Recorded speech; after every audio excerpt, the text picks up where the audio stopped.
So, yun.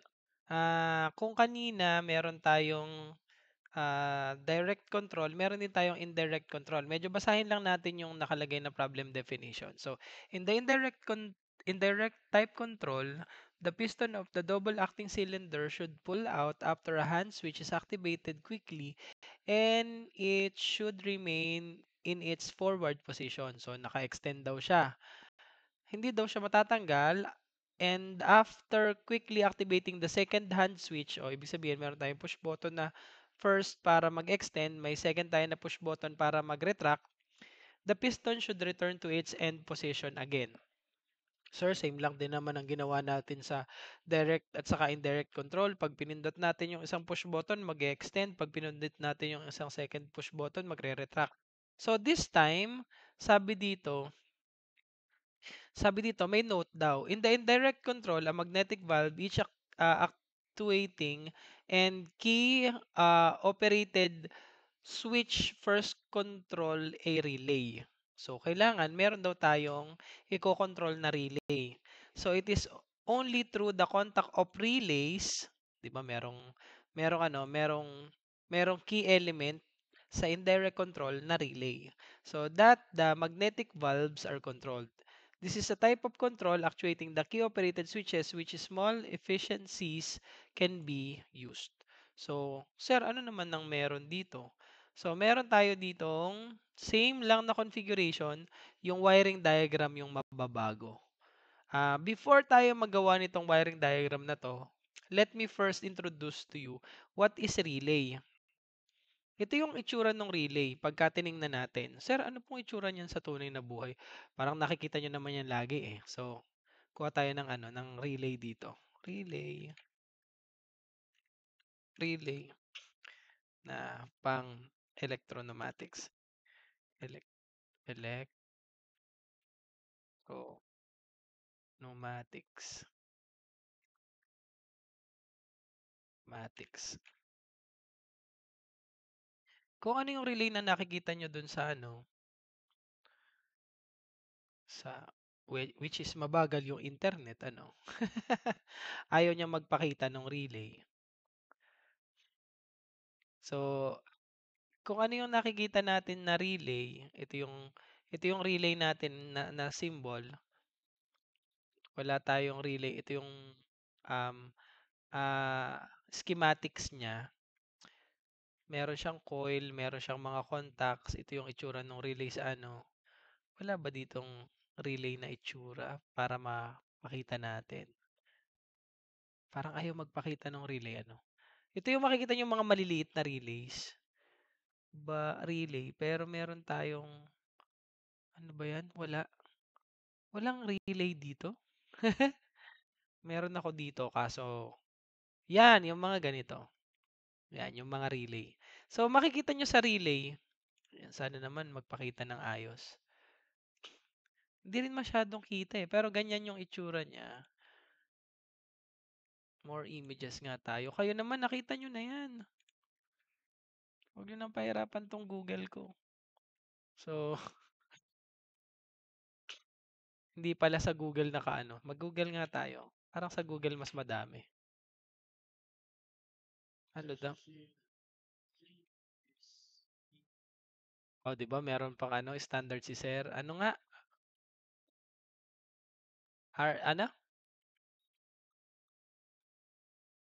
2S dash D24. So, yan daw yung Yan. Yan yung thank you. Sino ba yung nagsasalita? Si Sir si Sir Bon. Salamat po. Thank you po ng marami. So, ganito yung itsura ng relay sa mga natin na nakikita lang natin sa parang parang si Sir ay tawag diyan. Tingnan nga natin yung kanyang images. Parang si Sir ay lagi nang bumibili ng relay. So yung relay, ngayon kasi ginagamit na lang natin yung external relay. We will be using PLC as internal relay. Saka natin yan pag-uusapan. Pero sa ngayon, ano ba yung ano ba yung technique na pinagagamitan natin para sa electro-pneumatics para dito sa relay na 'to. So meron tayong sinasabi ko kanina, meron tayong contact, meron din tayong coil. So yung coil, yun yung lalagyan mo ng electricity, yung contacts naman, yun naman yung lalagyan mo, dadaluyan naman siya para dun sa isi-switch natin. Ah, paano bang symbol nun? So, balik tayo din sa ating napakahiwagang very very old natin na na discussion. So itong part na 'to, meron tayong A1 at saka A2. So si A1 at saka si A2 yan yung lalagyan mo um, ng 24 volts DC. O kung ang needed niya is AC, oh, 'di lalagyan mo siya ng supply na AC. Pero this time, we'll be using it for DC lang muna, DC. So sa DC, o direct current, 24 volts yung gagamitin natin. So, dito natin nilalagay yung 24, dito natin nilalagay yung 0. Pag nalagyan natin yan ng, Sir, ang purpose ba ng relay is to protection din? Meron din tayong ginagamit na overload relay. So, pwede. Thumbs up si Sir ano. Pero yung relay natin ngayon, gagamitin natin siya for control. So pwede kasi nating mapadami yung ating mga signals sa pamamagitan ng relay. Pwede rin naman natin na i-deactivate ang isang circuit sa pamamagitan din ng relay. So ito yung coil, ito yung contacts. So yung A1 at saka yung A2, lalagyan natin yan ng supply. Tapos pagka yan ay nagkaroon ng supply, ito yung linya niya, oh. Yung normally close nito ay mag-o-open at itong normally open na 'to ay magko-close. So gaganyan 'yan. Basically, meron niyang tunog na pagka ganitong mechanical or electromechanical relay. So kapag yang ganyan yung klase ng relay natin, 'pag nilagyan mo 'to ng signal, alam niyo yung hindi ko alam kung naalala niyo nung high school o elementary na naglagay kayo ng coil sa pako, tapos yung dalawang dulo nilagyan niyo ng baterya, naging magnet. Ganyan yung niyan, ganyan yung style niyan. So ito yung coil mo ta's nilagyan mo ng yan yung coil mo. Naglagay ka ng electricity dito, naging magnet. Ito papalo yung yung connection mo, itong 11, 'yan 'no, 11 naka-connect siya diyan. 'Di lang masyadong kita kasi malabo na yung pero ito naka-connect siya dun sa 11, tapos may contact siya sa 12. Kapag kapag ito'y nagkaroon ng magnet, papalo na 'yan sa 14. Sa 14 na siya may connection, wala na sa 12, gano'n. So ito yung relay, electromechanical relay. Sana naintindihan niyo yung part na 'yon. So yung mangyayari diyan, gagamitin natin yung kapangyarihan ng relay, kapangyarihan 'no, kapangyarihan ng relay para gamitin natin 'to dun sa direct circuit, indirect control natin na gustong i-obtain. So yung ating indirect control na solenoid impulse valve double acting cylinder, i-drawing ulit natin. So paano ba 'yan, sir? Wait lang ha, at papunta na ako sa pagkalobat. Kaya 'yan. So lagyan ulit natin siya ng double acting cylinder. Tapos ito ay 5 two-way valve,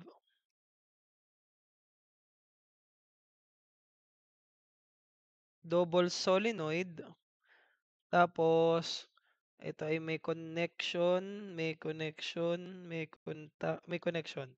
So ang lalagyan na natin ng controls. So ito yung control circuit niya. Meron tayong 24 volts DC, tapos meron tayo ditong 0 volts DC.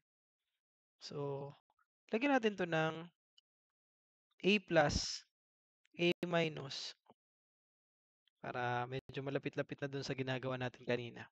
So, ang gagawin natin may push button daw tayo, 'yan yung kailangan nating mag-ano, magamit. So, instead na ang iko-control natin ah, will be directly the solenoid. Ang gagawin natin, iko-control na natin is yung relay. So, pangalanan natin 'to ang ginagamit na relay name is K1, K2, K3 ng mga European. Pero tayo bilang hindi naman natin gagamitin yung K, relay na lang, R1. So, R number 1, tapos yan yung mag-e-extend. Ito naman yung magre-retract, si R2, R2. Ito yung control circuit. Eh ano naman yung power circuit natin? So, yung power circuit natin, nandito na yung iko-control natin. Si R1, relay 1, may contact. Yan yung contact natin kanina. Na kapag, sir, ayan, yung kapag ito ay na-activate natin, ito ay ma-activate din. No. So, ang gagawin natin, lalagyan natin to ng solenoid valve. Yun. Ito yung gagamitin natin na A plus. So, si R2 naman, yan naman yung A. Lipat natin tong ano na to. Tong valve natin. So, ang kinokontrol nito is iisang valve lang naman. Ito yung solenoid nitong isa, ito yung solenoid nitong isa. Ito naman si A minus. Yun. So, subukan nating i-simulate. Ito, kapag prines natin, aandar ito or ng ano, ng magkakaroon ng activation. 'Pag na-activate 'yan, magkakaroon ng activation din 'tong contacts para ma-activate natin yung A+. Itong A+ na 'to, 'yan yung makakapagpa-extend dito. 'Di ba, nag-extend. Hindi siya mare-retract hanggang hindi natin 'to pine-press. 'Pag prines natin 'to, push button na 'to, saka pa 'to maa-activate.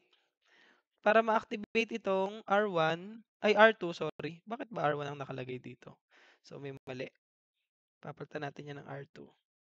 So, 'pag na-activate natin 'tong R2, ma-activate natin yung A minus para bumalik na siya. 'Di ba? Gano'n lang 'yan. So, testingin natin 'tong indirect control. Dito natin 'yan kunin sa Pesto Fluid Sim. So, indirect control. So, palitan natin 'to. Gawin natin 'tong A+. Unti-unti na nating palitan yung nomenclature natin ng A+, A minus, o A minus. Tapos, ito din, A+. Gawin natin 'tong A minus, A minus. So, instead ng gagamitin natin dito ay push button, so ang lalagay natin dyan ay yung make switch na R1.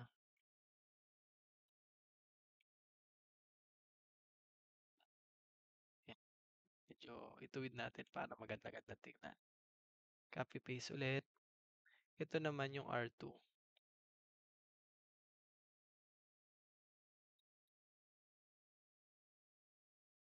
R2. Ito naman yung R1. Siyempre, ito yung power circuit niya. Gagawa tayo ng control circuit. Lagyan natin, pagtabi-tabihin natin sila. So, ito yung power circuit mo, gawa tayo ng control circuit. So, copy paste tayo ng 24 volts DC. Yung iba dire-diretso na, no? Dire-diretso na tong 24 volts DC na dito sa ganito. Okay. Para lang maipakita ko yung separation between the control circuit at saka sa power. So, lagyan natin siya ng push button. Push button dyan. Tapos, yung isa push button din. Pag may tanong kayo, huwag kayong mahihiya. Ano lang po tayo. Chillax lang. Normally, open pareho na push button, lagyan natin 'to ng dalawang relay. So, tig-isa. So, ang relay natin ay parang nakita na natin kanina yon. Ito. So, ito relay. So, pangalanan lang natin 'tong mga relays natin. Lagyan natin 'to ng contact kagaya ng pagkaka-drawing natin kanina sa papel. So, lagyan natin 'to ng relay 1, R1. Sige, okay. Tapos copy paste. Papalitan natin 'yan ng pangalang R2. R2. Okay. So, ito ay naka-connect dito. Then ito naka-connect diyan. Naka-connect diyan. So, kung mapapansin mo puwede naman silang iisang linya. Oo nga, sabi ko nga pinag-separate ko lang para ano. So, R1, R2, R1, R2, A plus, A minus, A plus, A minus. So, click lang natin 'yan. Ito ang mag-e-extend, ito ang magre-retract. Uy, nakita ba 'yon? So, nag-extend ito, yun, extended. Ito naman ang retract. So, same lang. So, ganyan yung indirect control naman. Ginagawa natin, nilalagyan natin 'to ng relay para instead na diretso yung iyong supply na mag-supply dun sa iyong solenoid, indirectly magsu-supply yung ating 24 volts DC dun sa ating ah, solenoid. So, kung gusto nyo isolated yung inyong controls na power supply dun sa inyong control ay yung sa inyong supply ng power circuit, walang problema. Eh kunyari ang requirement nitong valve na 'to is hindi 24 volts DC at ang requirement niya ay AC. So pwede mo rin siyang baguhin. Nakuha ba? Na ano niyo na gets niyo yung kanyang simple na logic. So next, next tayo para tayo makaahon. Asan na ako diyan?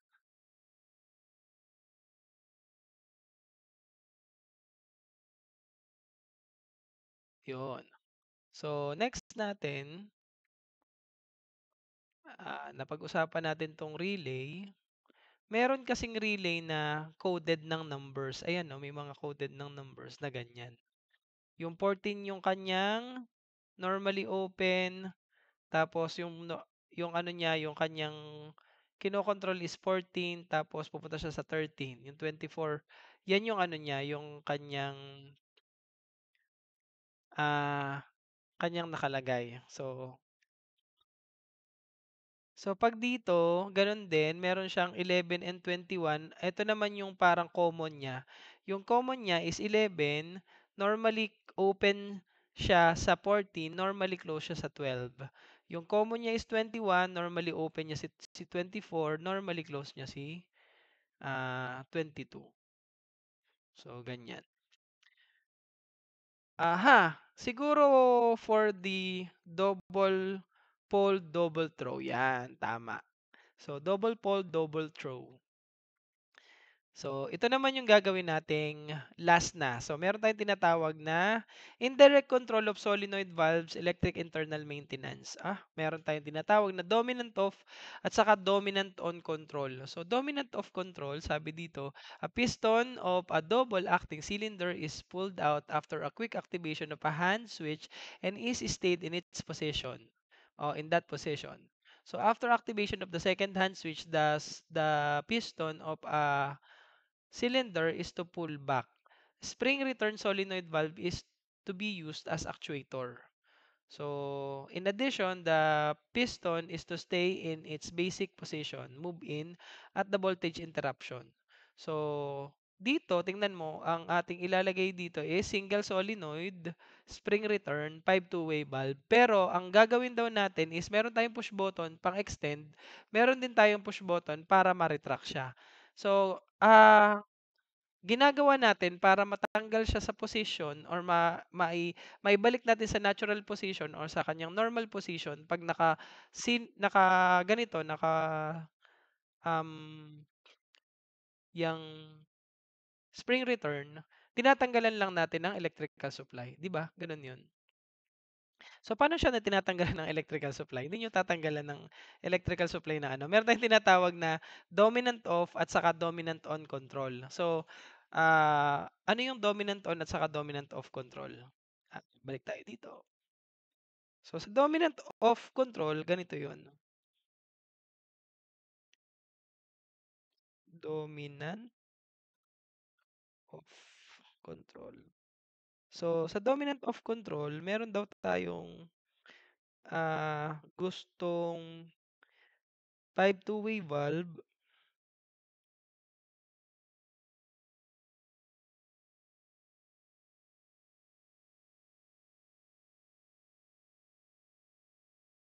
So, A plus, A minus.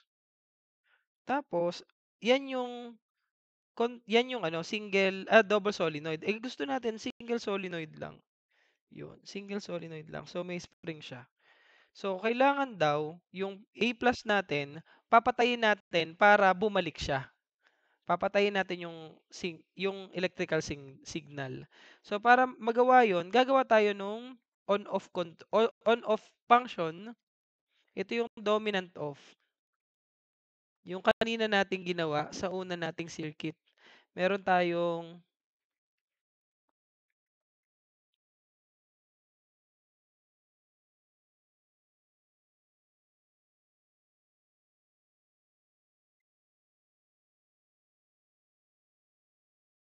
yan, ito yung relay 1, ito yung relay 1. Sir, bakit nakaganyan yung controls? Parang naka-parallel siya diyan sa atin pong push button. Kasi momentary yung push button natin. Momentary meaning pag prines natin to, magkakaroon siya ng signal sa R1. Yung R1 na yon, yun yung magbibigay sa kanya ng continuance. O malalak natin yung mako-continue natin yung ano, yung operation niya papunta dito. Gets mo? So kung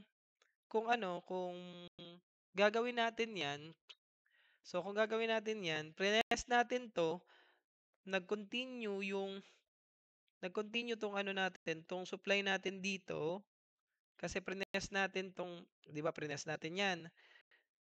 Pero pag tinanggal natin yung ano, yung supply, ang matitira na lamang na ano natin na sinupplyan is ito.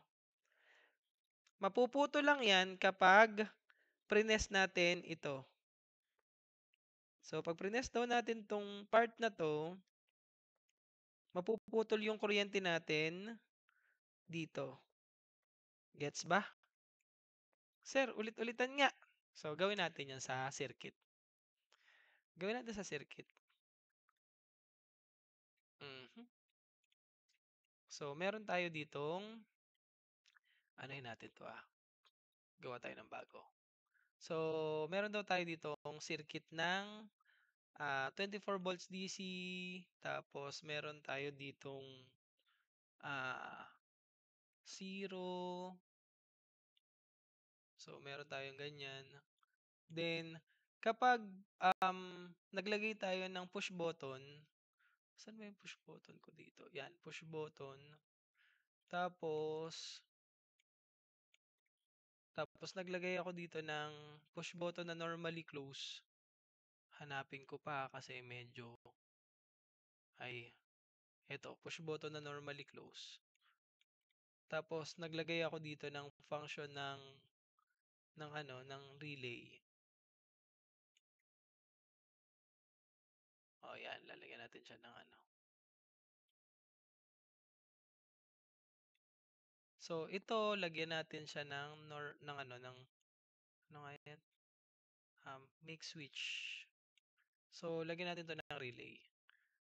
Relay 1. Relay 1. Ito, pangalanan din natin, relay 1. So, kapag prines daw natin tong push button na to, yan na yung mangyayari. Magkakaroon na siya ng supply diyan, dire-diretso up until prines natin to. Sir, bakit dominant of control to? Kasi pagkasabay natin tong prines, itong dalawang 'to, off siya. Sir, hindi naman makikita kung pareho mong prines. Siyempre hindi naman dalawa yung mouse ko, wait lang. Gagawin natin 'tong detent switch. Gawin natin 'tong detent switch. Asan na yung detent? Detent ibig sabihin yung yung parang na-press mo siya. Ah, ayan. So, dominant off. Ano pala, detent switch na normally open. So, pagka prines natin 'to, pag prines natin 'to, sabay nito naka-off siya. Sir, ano naman po yung dominant off control? So, sa dominant off control, copy paste lang natin 'to.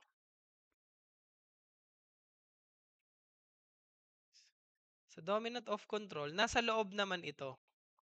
Itong ating dominant on control. Nasa loob naman itong ating ito. Gagawin natin 'tong R2 para hindi malito. R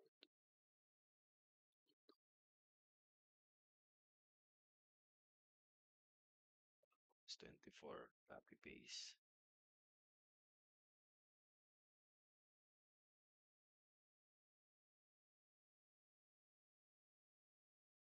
Tapos ito ay copy paste. Eh,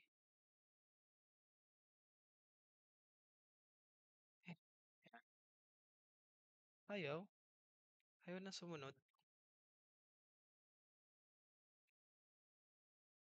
So, 'pag dominant of control naman, magkasama 'tong part na 'to, naka-series dito. So, kapag prines natin 'to, oh, yan, naka-retain siya kahit bumalik. Pero pagka inano natin 'to, pinatay natin 'to, mamamatay 'tong R2, tama. 'Pag dominant on control, ito pagka pareho mo siyang pine-press, naka-on pa rin yung R2 mo, gets ba? So, ilagay natin sa pneumatic circuit, pero ang kalimitang ginagamit natin is dominant off control. Itong number 1 kong ginawa. So, delete lang natin 'to. Lagay natin siya sa isang circuit. So, kung dominant off control, ito yung push button natin. Lagyan natin 'to ng 24 volts. 24 volts, 0. Ito yung ating relay 1. Tapos, lagyan natin 'to ng A plus. So, gawin natin siya sa circuit. So, lagyan natin siya ng 5 two-way valve. Tapos, lagyan natin siya ng ah, double acting cylinder. Tapos, lagyan natin to ng compressed air. Tapos, oops, lagyan natin siya ng yon. So, palitan natin to. Gawin natin tong A plus. Okay. So, goods. Lagay lang natin to sa side.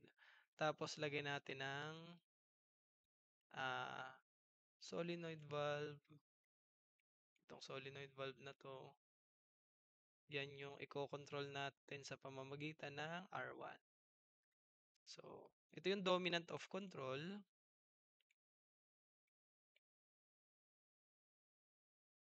Tapos A plus. A plus. So, pagka pinaran lang natin yan, ito daw ang mag-e-extend, ito naman daw yung magre-retract. So, ito yung push button natin na pero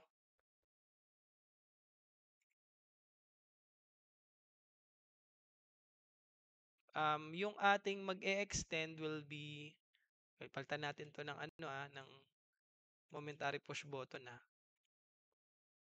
Delete natin yan. Kasi, para makita natin na momentary lang siya, ibig sabihin, para lang siyang control ng video okay.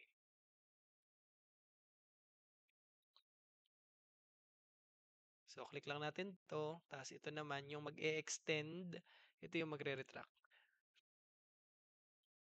Okey lang po, meron po tayong video na susundan natin sa susunod ng ano, ng iba pang lectures. Pero sa ngayon po, we're finished po with the controls po natin na direct control for single solenoid, direct control din po for double solenoid, 5 two-way, direct control for single acting cylinder, um, then na single solenoid. Then we have also indirect control for impulse o yung double acting cylinder na may double solenoid. Then we also discussed yung atin pong ah yung atin pong, relay functions for indirect control, then pinakita rin yung dominant on and dominant off functions. So next time, meron tayong ilan pang mga i-di-discuss, tapos ayun, pag-uusapan natin kung paano naman natin ilalagay siya in a particular setup. Ito naman, path dependent control, lalagyan na natin siya ng mga ano, ng mga discussion para naman paano naman pag merong mga limit switches, paano naman pagka gusto natin naka-standby siya sa isang position lang for a particular time. So, meron tayong konting timing diyan. So, ngayon, we'll be ending our class and